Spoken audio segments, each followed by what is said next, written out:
will be making, certainly like Prof is saying, there is certainly going to be some sort of transformation and strengthening of our, electoral processes in the country and systems. There is, as I said, after every petition, the next election has always been a slight improvement on the last and a slight increased complication of the last. Because what it does is we have eroded public trust on the institution of the IEBC.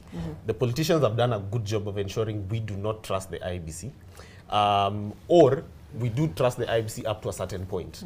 So you have a large group of people in this country who say the IEBC did a good job, and they're saints. Right. And you have a large group who say the IEBC did a horrible job, and we need to crucify them for that. Because of that erosion of public trust, that's why you have 22 million people registered to vote, but only 14 million people showing up. Right. You have about 8 million Kenyans who looked at the circus that we were about to get into and decided that they were not going to be part of that circus. You have about 6 million others who even decided they will not even register themselves to vote. So 14 million people who could change the fate of this election.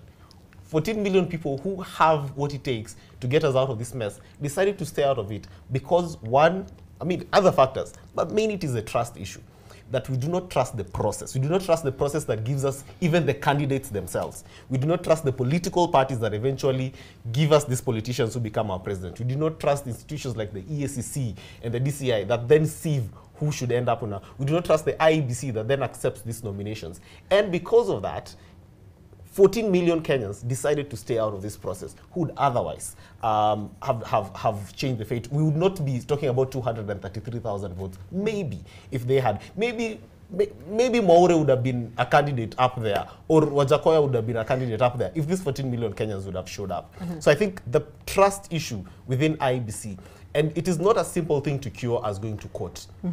The court has been our saving grace from 2007 to date. The only difference is that to some extent, we trust these courts. To some extent, we trust that there will be a judicial process whose outcome might be impartial. Because remember, the other thing we've done is we've kept the IEBC busy with BBI. For the last 1 year, we kept them running around with the BBI. We kept them verifying signatures with the BBI. By the time the BBI was struck off, we were a few months to the election.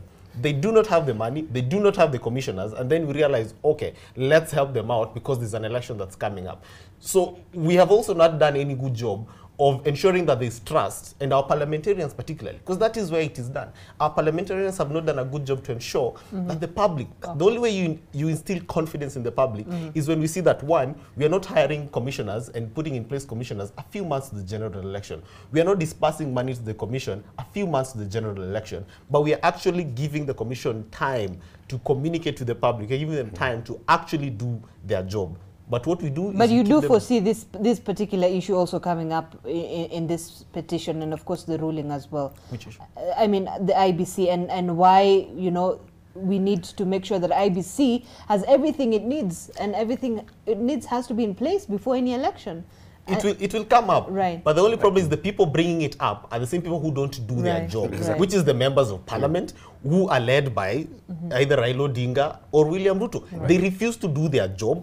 And all they do is keep the IEBC busy with one thing or another. So either one time we are saying IEBC must go, and we go on the streets for so long, and then before you know it, the IEBC is just answering questions back and forth.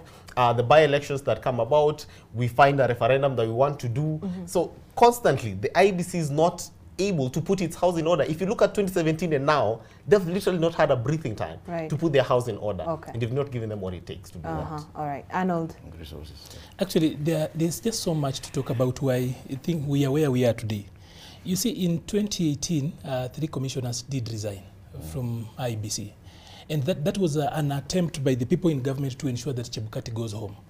Chebukati, if you look at all these, a number of these petitions, they want to go down with Chebukati, as in all of them want to bring him down with the treason. Yes.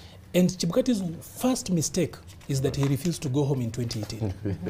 Yes. Chebukati's second mistake is that he chose to actually play by the rule book.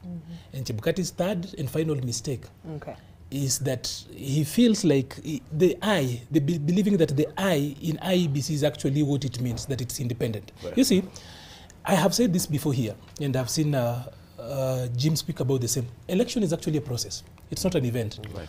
But we have continuously kept IEBC, or rather our elections, coming out as an event. Now it's a grand event, it's a festival that all of us have to be there and it has to be perfect, when we didn't work around that. Our problems and the problems in IEBC are twofold. Number one, it's the money, the huge budgets that get there. And number two is, of course, power.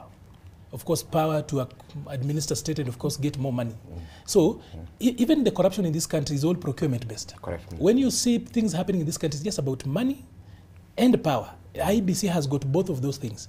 That then they become the arbiters between who gets into the into the national storeroom, and then they have got a little bit of money. And there are people in this country who just chase money. If they look at a budget, they look at where is this money going, Right. and that is a lot of the problems IEBC has. So there's also this spirit, what I call constitutional experimentalism. We always want to bring something. There was a justice and reconciliation somewhere, let us bring it here. There was an IPPG in which year we have to bring it here. As in, we have to come up with a cocktail of stuff and hope that they will actually work for us. All right. That also is not very right. So for IEBC, the biggest problem has been that since since the last team before Chebukati came in, it has become so difficult for us to attract talent. Just see how Chebukati has actually been treated. When you saw the ODM, not the ODM, the Azimio, people at Bomas, literally chasing the chairman. Anyone, of course, the chairman, Kama Swara. As in, on national television, as the whole world watches, the chairman literally ran away. How are you going to get a respectable person like you, Zainab?